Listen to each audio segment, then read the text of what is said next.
So let's make our first web server using Node.js. So making a JavaScript web server. That's what we're going to do in the next couple of lessons.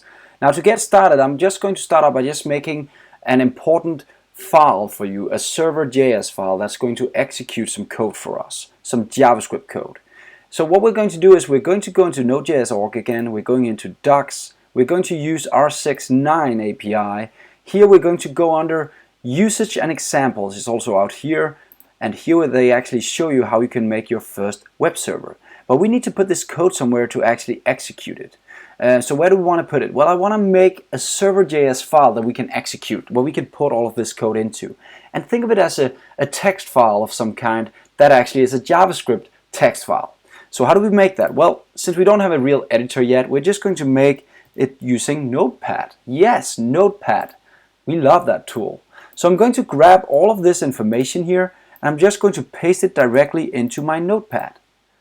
You can find Notepad somewhere on your Windows system, I'm sure you can. I'm going to save it, and it asks, where do you want to save it, and do you want to store it as a text document?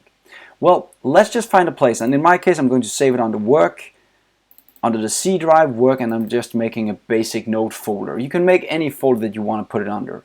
I'm going to say I want it to be called server, that's going to be the file name, and I want it to be actually, instead of a text extension, I want it to be all files because I want it to be called server.js, just like the one that already exists.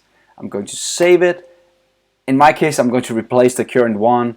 Sorry about that. If you probably didn't have anything there. So now you have a server.js file, and in the next lesson we're going to try and use that server.js file. See you in the next lesson.